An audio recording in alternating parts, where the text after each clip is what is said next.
Juste avant la vidéo, pour vous dire que euh, il n'y aura pas de gameplay, voilà. Donc pendant la vidéo, je dis plein de fois, il y aura un petit gameplay en fond ou autre.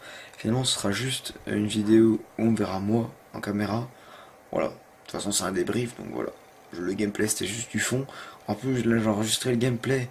C'était un gameplay, en plus, j'ai dominé. En plus, j'ai été champion de Division 5. Malheureusement, ça c'est pas montré. Pas grave.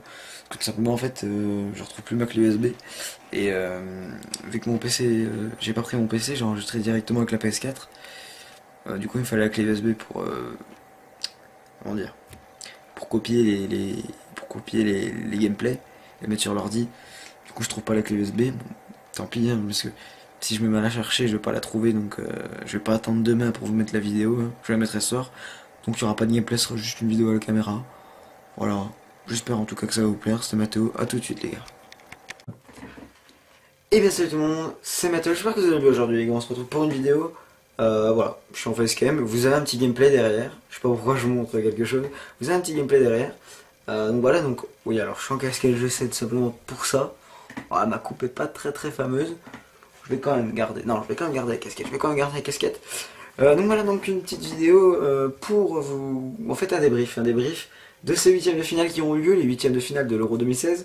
Je vais aussi un peu pronostiquer l'écart. Voilà, j'ai un peu pronostiqué l'écart. Voilà, c'est tout. Donc on va commencer. Voilà. Donc, désolé si des fois je regarde pas, c'est tout simplement parce qu'en fait, sur ma PS4, j'ai les tableaux. Voilà. J'ai pas les scores par contre, je vais m'en rappeler de tête, mais je me rappelle de tous. Alors, pour le premier match. Donc on a le match qui a eu lieu le 25 juin 2016, donc à Geoffroy Guichard, Suisse-Pologne à 15h. Donc Suisse-Pologne, un match, j'ai suivi, hein, j'ai presque suivi tous les matchs. Il y a peut-être un match que j'ai pas vu. Mais en tout cas Suisse-Pologne, je vais m'en rappeler parce que c'était là on est le lendemain des derniers matchs. Donc Suisse-Pologne en fait, ah oui Suisse-Pologne avec le but de Shaqiri. Mais en fait c'était pas si longtemps que ça, hein, ouais. Les 25. Ah oui, en fait, il y a eu que 2 jours d'intervalle, en fait, c'est à 3 jours. Donc voilà, donc Shaqiri qui a. Bon, je vais arrêter ça, c'est chiant. Shaqiri qui a marqué un très beau but, mais ça n'a pas suffi pour la Suisse de gagner. 2-1 pour la Pologne. Non, 1-1 et victoire au tir au but. Voilà. Bon, on va dire que la Pologne, quand même, c'était les favoris de ce match. Mais la Suisse, pendant le match, on va enfin dire que la première mi-temps a été dominée par la Pologne. On va pas se le cacher. D'ailleurs, le but a été inscrit en première mi-temps par la Pologne. Le deuxième but, il a été inscrit en deuxième mi-temps. Voilà. Il a été inscrit en deuxième mi-temps, c'est par la Suisse, cette fois-ci, donc 1-1. La Suisse qui a dominé cette deuxième mi-temps, ils auraient même pu marquer plusieurs buts. Pareil pour la Pologne en première mi-temps, ils auraient pu en marquer plusieurs. Mais la Suisse était vraiment proche. En prolongation aussi, la Suisse était pas mal, ils étaient pas loin du but. Malheureusement, ce n'est pas arrivé. Du coup, ça a dû aller au tir au but. Et là, je sais plus c'est qui loupe son penalty et qui a fait perdre son équipe. Je sais plus qui c'est qui. Mais en tout cas, il y a eu un penalty loupé et Krychowiak, peut-être le futur parisien, qui arrive avec la Pologne et qui marque ce but décisif. Voilà, ce tir au but décisif. Et donc, tir au but gagnant pour la Pologne. Voilà, c'est le seul tir au but, je crois, de cet Euro, c'est huitième. Voilà, tir au but gagnant pour la Pologne. Voilà, donc la Pologne qui domine. Donc pour moi, victoire méritée de la Pologne. Voilà, victoire méritée. Même si c'est vrai que ils auraient pu faire mieux. On va dire que c'est mérité pour la Pologne, mais mérité, c'est mal joué pour la Suisse en même temps, parce que la Suisse aurait pu mériter. En fait, il n'y a pas trop d'avis à avoir là-dessus. Voilà, n'importe quelle équipe des deux aurait gagné, ça aurait été bien, parce que les deux équipes ont vraiment bien joué. C'est dommage pour la Suisse, mais c'est très bien aussi pour la Pologne, qui affrontera le Portugal. Voilà. Le deuxième match, donc le Pays de Galles contre l'Irlande du Nord, donc le même jour, hein, le 25 juin 2016 à 18h, cette fois-ci, et c'était au Parc des Princes. Donc dernier match au Parc des Princes, je crois. Je suis pas sûr, mais je crois que c'est le tout dernier match au Parc des Princes, il n'y en aura plus après. Donc Pays de Galles, Irlande du Nord. Bon, moi perso j'ai parié, hein, c'est ce qui m'a fait gagner grâce à Bale d'ailleurs. Non, bah un match, bon, on s'en doutait un peu, le Pays de Galles qui quand même allait pas dominer, mais allait être au rendez-vous. Voilà, le Pays de Galles qui se sont imposés quand même 1-0 avec un seul petit but contre son camp. Hein, donc ils auraient pu aller en prolongation. Là par contre ça aurait pu faire mal. Mais voilà, le Pays de Galles qui inscrit ce but, logiquement, sur en plus une action de Bale. C'est Bale. Ah, je viens de maniquer. Aïe aïe aïe. Non, en plus c'est Bale qui... Oui. Ah oui, d'accord. Non, en plus c'est Bale qui fait cette... On va dire cette... ouais, il a fait un centre-frappe en fait. Centre-tir. Et le défenseur qui met son pied et qui la met contre son bras. Alors que le joueur, il aurait pu là, essayer de faire quelque chose parce que l'attaquant, c'est pas comme si... Parce qu'il y avait un attaquant derrière qui courait, c'est pas comme si vous avez pas vu l'action. C'est pas comme s'il y avait un attaquant qui pouvait pas l'avoir. Qui pouvait l'avoir. L'attaquant, je veux dire, il était un peu en retard quand même. Donc le défenseur avait largement de quoi empêcher le but. Bon, tant pis, hein. Du coup, qu'est-ce que je fais? Du coup, l'entraîneur, malheureusement, le défenseur, malheureusement, a mis de son but contre son camp.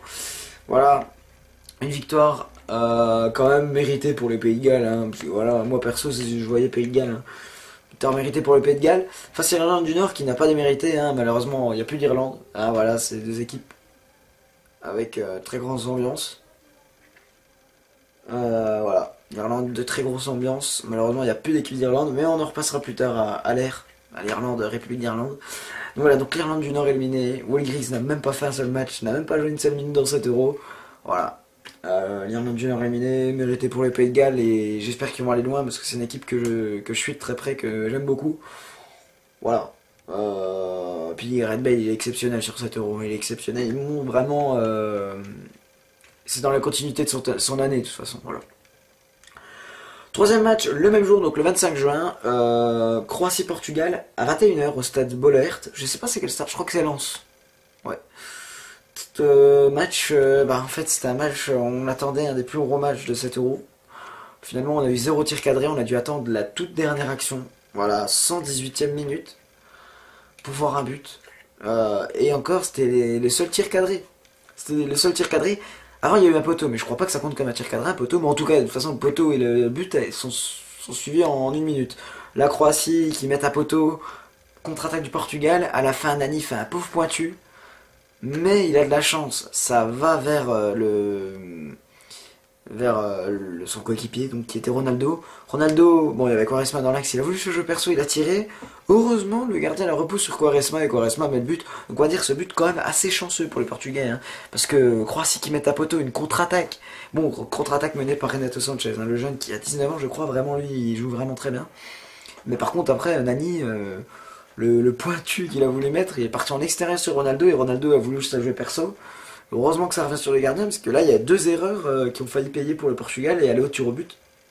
Mais du coup, voilà, seulement un tir cadré dans le match, ou deux peut-être, si le poteau compte. Mais en vrai, c'est un match vraiment de merde, voilà, on va se le cacher. Pour moi, le Portugal, cette année, voilà, perso, j'aime pas. J'aime pas le Portugal. C'est vrai que quand j'étais petit, j'aime beaucoup le Portugal, mais là, je sais pas. J'aime pas trop cette équipe. Déjà, j'ai l'impression que l'attaque, ça fait 30 ans qu'ils sont là. C'est vrai, avec Quaresma, Nani, Ronaldo, ça n'a jamais changé d'attaque hein, au Portugal. Ronaldo, je comprends, mais Quaresma, Nani, je veux dire, des fois, il aurait pu avoir des remplaçants, ou voilà. Mais voilà, j'ai l'impression que en tout cas, peut-être au match amicaux, mais dans tous les grands rendez-vous, donc les Euros, les Coupes du Monde, Portugal, en fait, c'est toujours la même attaque. Et surtout, le Portugal, en fait, ils sont tout le temps en partie favoris, mais jamais gagnants. Voilà, jamais ils vont très loin, ils vont tout le temps en quart ou en demi. Bon là, ils vont en quart du coup. Hein. Mais pour moi, le Portugal, ils vont pas aller très loin. La Croatie éliminée, malheureusement, ouais, ils ont fait un mauvais match. Alors que bon, ils avaient fait des phases de groupe exceptionnelles. On l'a vu contre l'Espagne. Voilà, la victoire de 1 contre l'Espagne, c'est quand même pas rien. Même si l'Espagne sont éliminés, c'est pas rien. Victoire donc du Portugal, la Croatie, vraiment c'est dommage pour eux parce qu'ils auraient pu ils auraient pu faire quelque chose dans cet euro. Voilà, malheureusement ils ne sont pas qualifiés. Le Portugal, eux, je pense pas qu'ils vont aller très loin. Ils jouent face au Pays de Galles en quart de finale. Je donnerai mes pronostics à la fin, vous verrez bien. Voilà. Donc voilà, donc c'est tout pour ces matchs du 25. Les matchs du 26, donc le 26 juin 2016, donc là on est mardi, c'était dimanche. À 15h donc, stade de Lyon, voilà. France contre l'Air, donc la République d'Irlande. Voilà, c'est le match, là on était obligé de le regarder. Pour le moment je les ai tous vus les matchs. Hein. On était obligé de le regarder ces matchs. Voilà, le match de l'équipe de France, t'es obligé de le regarder, même si tu connais, même si tu regardes pas le foot, t'es obligé de le regarder parce qu'il y a accès à la télé. Donc voilà, donc la France, moi perso j'étais pas là, j'étais dans une espèce de fan zone on va dire à Dijon. D'ailleurs j'ai voulu faire un vlog mais malheureusement j'ai pas pu, parce que bon c'était un peu dur, voilà bref. Bref, on va pas s'attarder là-dessus. Donc voilà, donc vraiment un match vraiment la première mi-temps décevante.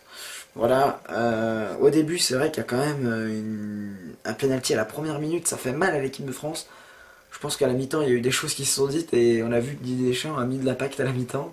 A mis de l'impact, je veux dire, il a boosté ses joueurs à la mi-temps. Je pense que ça crée dans le vestiaire parce qu'à la deuxième mi-temps on a vu une autre image de la France. Déjà en fin de première mi-temps quand même, il commençait un peu à vouloir marquer et tout. Bon, en deuxième mi-temps déjà on voit ce doublé de Griezmann, cette passe de Giroud, elle est exceptionnelle. Moi perso Giroud j'aime bien, hein. Il est beaucoup critiqué mais moi j'adore.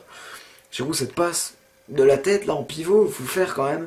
Et voilà, très belle passe de Giroud pour ce but de Griezmann. Là ça fait égalisation je crois. Ouais c'est égalisation. Ah non, il y a eu tête, voilà, il y a une tête, égalisation, et là cette tête de Giroud, pourquoi de Giroud? De Giroud pour Griezmann qui marque ce but de la victoire, le doublé pour Griezmann. Voilà, il est de Bourgogne, voilà, donc c'est l'enfant du pays, on va dire, donc ça fait un peu plaisir. Oui, parce que pour ceux qui savent pas, je suis aussi de Bourgogne, je vais pas dire la ville, mais je suis pas loin de Dijon, voilà. Bref, Griezmann doublé, il aurait même pu mettre plusieurs buts après, il aurait pu en mettre plusieurs, et la France, bon bah logiquement, on a eu peur, mais logiquement, la France qualifiée, voilà, il n'y avait pas trop de surprises. Voilà, la France qualifiée, 2 buts à 1. On verra pour les pronostics plus tard. L'Irlande, voilà, éliminée, très grosse ambiance. Mais bon, c'était déjà bien pour eux de passer les groupes, hein, parce que vu le groupe qu'ils avaient, franchement, c'était déjà pas mal. Donc, et en plus tomber en huitième contre la France, donc c'est déjà quand même un bon parcours pour cette équipe d'Irlande qui n'est... Bon, c'est quand même une équipe historique, on va dire, un peu, parce qu'avant elle était très très forte. C'est vrai qu'en ce moment, c'est pas non plus la meilleure des équipes. Voilà. On va dire huitième quart, c'est à peu près leur... Ouais, huitième. En gros, ils sont dans le top 16 des équipes, c'est déjà pas mal, hein, top 16 européen. Voilà. Donc voilà, c'était tout pour, voilà, pour ce petit débrief de l'équipe de France. 26 juin, donc dimanche, à 18h, l'Allemagne jouait contre la Slovaquie, stade de Lille. J'avais aussi parié, comme pour la France. Et j'ai aussi gagné. L'Allemagne, bon, logiquement, ils ont un peu dominé la Slovaquie. Voilà, 3 buts à 0. Ouais, 3 buts à 0. Voilà, on commence avec un but de Boateng, très beau but. Voilà, Boateng, très bon défenseur, on peut dire ce qu'on veut. Il y avait beaucoup de rumeurs, notamment avec, par exemple, désolé si vous entendez du bruit, c'est mon portable qui vibre. Avec notamment Messi qui lui avait mis un petit pont, tout ça, voilà, c'était passé. Vraiment, il est critique. Excusez-moi, il est critiqué, mais moi perso, voilà, ça, on peut dire ce qu'on veut, c'est un très très bon défenseur. Et là, il a marqué son premier but avec l'Allemagne, voilà, faut le féliciter, très beau but. Voilà, très belle reprise de volée. Pour moi, l'Allemagne, c'est un peu comme l'Italie. Voilà, pour moi, je pense que l'Allemagne a la meilleure défense du monde. Hein, la meilleure défense du monde. L'Italie, ils sont pas loin. Je pense que l'Italie est deuxième. Voilà. Bah, le Brésil aussi, il a une très bonne défense, mais bah, il a pas mis Thiago Silva, tout ça, donc voilà. Bref, on va pas parler du Brésil. Mais en tout cas, l'Allemagne et l'Italie, pour moi, de très bonne défense, mais l'Allemagne, voilà. L'Allemagne, c'était obligé, voilà, 3-0. Draxler a fait un très beau match. Draxler, vraiment, je crois qu'il a été l'homme du match, hein, il a vraiment bien joué, un but, une passe décisive. Et il s'est amusé tout simplement, il a fait des passements de jambes de partout et tout. Voilà, qu'est-ce que j'ai retenu d'autre de ce match? Voilà, 3 buts à 0, l'Allemagne qui ont dominé leur adversaire. Très belle prestation de l'Allemagne. Bon, la Slovaquie, eux, malheureusement, ont mal joué, mais bon, contre l'Allemagne en même temps, c'était un peu dur.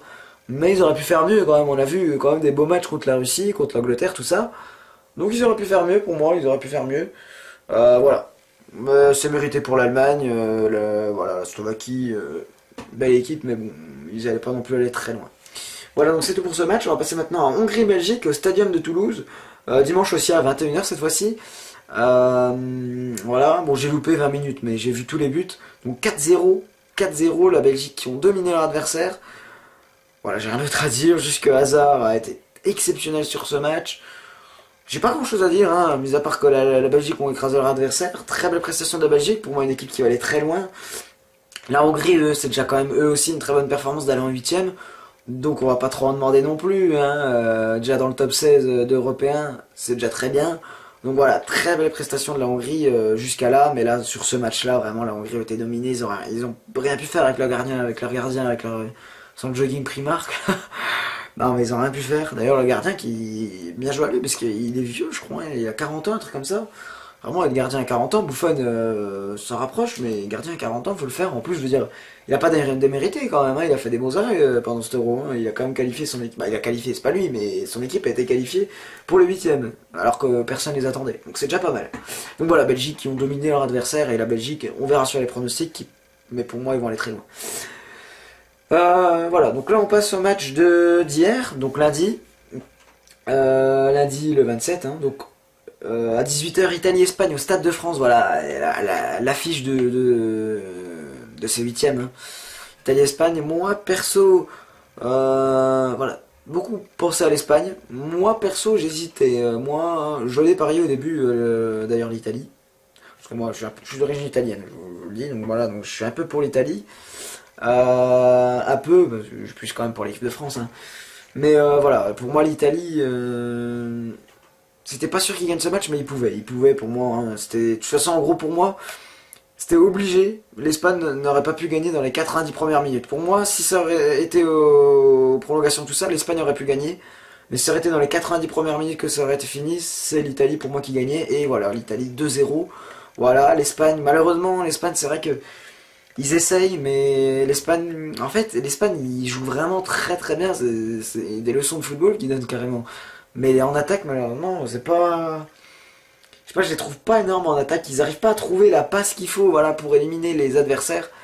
Voilà. En plus, la défense italienne est très très bonne, comme je l'ai dit tout à l'heure, une des meilleures du monde avec l'Allemagne. Voilà, donc pour moi, l'Italie mérite cette victoire. L'Espagne aussi n'ont pas montré leur vraiment très gros visage, parce que l'Italie en plus aurait pu mettre plus de buts si ça aurait pas été de Réa. Hein. Donc voilà, donc pour moi l'Italie c'est mérité, mais après je pense pas non plus qu'ils vont. On va voir leur adversaire d'après, mais je pense pas qu'ils vont aller très loin l'Italie, malheureusement. Voilà, donc très beau match, et voilà l'Espagne qui ont un peu déçu sur ce match, et l'Italie eux ont fait une très bonne performance. Voilà donc le dernier match, toujours hier lundi, cette fois-ci à l'Allianz Riviera de Nice. Donc 21h, Angleterre-Islande, voilà, très grosse affiche, non, mais on s'attendait à une domination de l'Angleterre, parce que tout simplement l'Islande, toute petite ville, tout petit pays, ils ont 330 000 habitants, soit moins que, par exemple, Dijon. Dijon ont plus d'habitants que l'Islande. L'Islande, ils ont 100 joueurs pro, j'ai vu, 100 joueurs pro, c'est rien du tout. Dites-vous, un club de Ligue 2, en comptant les réservistes, tout ça, les jeunes de centre de formation et tout, on va dire, en comptant les professionnels, il doit en avoir 50. 40-50. Un club de Ligue 2. Bah, c'est pareil pour tous les clubs, je pense. Mais il doit en avoir 40, on va dire. Voilà, 40. Après, le reste, c'est pas trop des professionnels. Il doit y avoir 40 joueurs pro, donc dites-vous, 100 joueurs. En vrai, il n'y a même pas de championnat en Islande. Hein. Je pense, je sais pas du tout, mais je pense que les clubs islandais, je sais pas, il y a quel gros pays à côté. Mais les clubs islandais, ils doivent jouer avec l'autre pays. C'est comme le Pays de Galles avec l'Angleterre. Voilà, bah bref, voilà, on va pas parler de ça. Ici, on parle de ce match. Donc, l'Islande qui ont gagné à la grande surprise. Mais moi je m'en doutais un peu, franchement je m'en doutais, parce que l'Islande ils ont montré quelque chose de fort dans cet euro. Voilà, ils y vont avec le cœur, et franchement, l'Angleterre, c'est vrai que de toute façon l'Angleterre, on les attend toujours, mais ils font jamais grand chose. L'Angleterre, ils ont jamais été, je crois, ils sont jamais allés plus loin que les quarts en euro ou un truc comme ça, à moins, je crois qu'ils ont déjà gagné une fois, mais ça fait très longtemps qu'ils sont pas allés en quart ou en demi d'euro, je sais plus vraiment la stat, mais d'ailleurs dites-moi en commentaire si vous les connaissez. Mais voilà, je crois que c'est un truc comme ça. Voilà, l'Angleterre sont jamais très très bons. Là, bon bah ils le montrent encore une fois, perdre contre l'Islande. Alors bon, l'Islande, ils sont très très bons, ils montrent, vraiment c'est de la surprise. Mais l'Angleterre aurait quand même pu gagner. Mais c'est vrai que l'Islande ont fait un très très très bon match.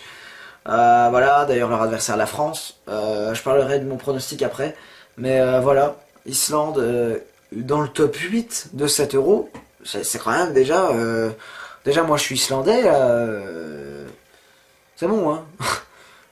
Je sais pas ce que je voulais dire, mais je suis islandais, je suis trop content là. Je me mets un poil partout. Hein. Voilà, donc l'Islande qui gagne ce match, mérité, très très très mérité. C'est vraiment beau de voir une équipe comme ça. Voilà, gagner. Donc l'Angleterre éliminée déjà. Voilà. Et l'Islande en quart de finale contre la France. On va voir ça. Donc voilà, donc c'était tout pour mon débrief. Voilà. Alors désolé. Hein. Voilà, j'ai pas fait non plus un débrief de malade, mais c'est mon premier débrief sur cette chaîne, donc voilà, excusez-moi. Maintenant, on va passer au pronostic.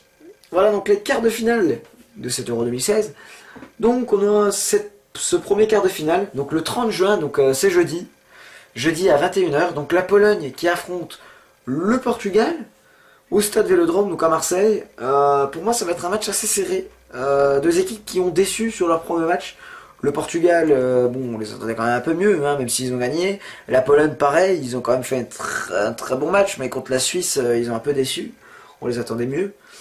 Mais pour moi, bon là ça va pas être très long hein, le débrief, parce que c'est pas vraiment un débrief, c'est juste des pronostics. Pour moi, la Pologne vont battre le Portugal. Pour moi, je pense que ça va aller en prolongation cette histoire. Ça va pas aller en tir au but. Je pense que ça va aller en prolongation. Et la Pologne va battre le Portugal, d'après moi. Voilà, rien d'autre à ajouter. Pour moi, la Pologne qui bat le Portugal, avec pourquoi pas un but de Ronaldo qui pourrait égaler Michel Platini dans les classements des meilleurs buteurs de l'Euro. Après, Michel Platini, lui, c'était en un seul euro, je crois, je sais plus quel euro, peut-être 4. Ah, mais c'est l'euro 84 où il avait mis 9 buts. Je sais, j'ai un peu les stats hein, en tête. Non, mais il a mis 4 buts, non, 9 buts dans cet euro 84, Michel Platini, il me semble, hein, dites-moi si c'est pas ça. Je sais pas si je me trompe. Mais voilà, donc pour moi, Ronaldo peut égaler ce record, mais autrement, pour ce qui est du match, la Pologne, pour moi, gagneront en prolongation. Voilà, 1er juillet 2016, donc vendredi à 21h, Pays de Galles Belgique, Stade de Lille. Voilà, malheureusement, le Pays de Galles est une de mes équipes préférées, mais malheureusement pour moi, le Pays de Galles vont être éliminés. Voilà, Belgique vont s'imposer. Le Belgique aussi est une très bonne équipe, une bonne équipe que j'aime beaucoup. Voilà. Bon, la Belgique, je pense qu'ils vont. Ça va être très dur quand même pour la Belgique, hein, mais je pense qu'ils vont quand même gagner. Moi, je verrais bien une victoire au tir au but. Je sais pas pourquoi, mais je vois bien une victoire au tir au but de la Belgique, puisque c'est vraiment un match qui a l'air très très très serré. Je pense pas parier des quarts de finale, parce que c'est vraiment dur, à part peut-être le match France-Islande. Mais France-Islande, il y a vraiment une toute petite cote, je crois qu'il y a 1,40. Voilà, mais bref, on s'attardera sur ce match après, donc je pense pas parier pour ces. Je pense plus parier pour l'Euro. Voilà, bref. Pour moi, la Belgique, ils vont gagner ce match au tir au but. Samedi à 21h, Allemagne-Italie, au stade de Bordeaux. Voilà, pour moi, bah, grosse affiche aussi, pour moi la plus grosse affiche, hein, avec Pays de Galles et la Belgique, la plus grosse affiche de ces quarts de finale. L'Allemagne, je pense qu'ils vont gagner facilement non, mais ils vont gagner face à l'Italie, ils vont prendre leur revanche sur les demi-finales de Euro 2012 avec ce but de Balotelli exceptionnel, je crois que c'est le doublé d'ailleurs de Balotelli, exceptionnel, où il y avait eu 2-1. Là, je pense que l'Allemagne vont prendre la revanche et je vois bien un petit 2-0 pour l'Allemagne. Voilà, je sais pas, hein, je veux pas dire de but, mais peut-être Draxler qui a peut-être marqué un but. Draxler qui fait vraiment un très bon Euro. Mais voilà, pour moi, l'Allemagne vont éliminer l'Italie qui font quand même déjà un très beau parcours parce que c'est vrai que l'Italie, même si c'est quand même une grosse équipe, on l'attendait pas aussi loin parce que vu le groupe et en plus les huitièmes de finale qu'ils ont fait, on les attendait pas à aller en quart, jusqu'en quart. Donc voilà, très belle rencontre à venir. Mais pour moi, l'Allemagne vont gagner. Peut-être dans les dernières minutes, je sais pas. Voilà, bref. Voilà pour ce match. Dernier match, Stade de France, dimanche à 21h, France-Islande. Voilà, alors l'Islande, très très fort, hein, ils ont éliminé des grosses équipes, ils ont fait match nul contre le Portugal, ils ont gagné contre l'Autriche, ils ont éliminé d'ailleurs l'Autriche, hein. Ils ont gagné contre l'Angleterre en huitième de finale, mais pour moi contre la France je sais pas, ils ont jamais fait de gros matchs on va dire encore dans cet Euro, je pense que c'est celui-là. Voilà, la France, ils ont quand même de la chance on va dire dans le tirage, hein. Parce que ne pas tomber encore sur un des favoris, rien que dans les groupes, en quart de finale, donc en gros, on va dire, bon, en gros, ils sont presque assurés dans l'ennemi, parce qu'ils tombent que contre des équipes qui sont supposées être plus faibles. Voilà, elles sont pas spécialement plus faibles, mais elles sont supposées être plus faibles, donc la France a vraiment de la chance quand même, on va dire. Mais pour moi, la France va s'imposer avec peut-être pas un gros score, mais je pense que la France, malheureusement pour l'Islande, la France va s'imposer, et heureusement pour nous, la France va s'imposer avec un très gros score, je vois bien à 3-0, moi. 3-0, peut-être 3-1, je pense que l'Islande peut marquer un but. La France ne s'est pas pris encore un but. Bah, ils sont pris 2 buts sur penalty. Je veux dire, la France ne s'est jamais pris encore un but sur une action, bah, voilà, on va dire. Et je pense qu'ils peuvent se prendre leur premier but là, par l'Islande, qui est une très bonne équipe quand même. Surtout sur les centres, tout ça, de l'impact physique. Voilà, voilà, pour moi, la France vont gagner ce match facilement. La France va se qualifier en demi. Après, ça va être plus dur parce que après, la France, s'ils gagnent, c'est contre l'Italie ou l'Allemagne. Et là, ce sera pas la même. Hein, ce sera pas la même. Donc voilà, donc pour moi les pronostics, donc Portugal perd contre la Pologne au tir au but, Pays de Galles perd contre le Belgique au tir au but aussi, non la Pologne gagne contre le Portugal d'après moi en prolongation, la Belgique gagne au tir au but contre le Pays de Galles, l'Allemagne gagne 2-0 contre l'Italie dans le temps réglementaire, et la France gagne 3-0 voire ou 3-1 contre l'Islande. Donc pour moi les demi-finales, ça fera Pologne-Belgique, désolé si je regarde sur les côtés, c'est parce que mon écran à côté, pour moi ça fera Pologne-Belgique, Et ça fera Allemagne, France. Voilà. Et après, je pense à un France-Belgique en finale. De toute façon, je l'ai dit depuis le début, je pense à un France-Belgique en finale. Moi. Voilà. En tout cas, pour moi, la Belgique va aller en finale. La France, je sais pas. J'en espère, hein. Mais pour moi, ils iront. Mais en tout cas, pour moi, la Belgique va aller en finale. Ça, c'est sûr et certain. Si c'est pas le Belgique, c'est le Pays de Galles. Ce sera pas le Pologne ou la Portugal, d'après moi. La Pologne ou le Portugal. Voilà, donc, désolé si... ouais, je suis en train de peler. Désolé si mon débrief a été un peu nul, voilà. C'est la première fois que je fais un débrief. Ça va s'améliorer au fil des vidéos, vous inquiétez pas. Voilà, donc c'était Mathéo. J'espère que ce débrief vous aura plu. N'hésitez pas à vous abonner, à liker, etc. À me dire en commentaire. Je sais pas encore si je vais mettre un gameplay en fond. Peut-être. Voilà. Donc j'espère que cette vidéo aura plu. N'hésitez pas à vous abonner, à liker, etc. Et moi je vous dis à la prochaine les gars.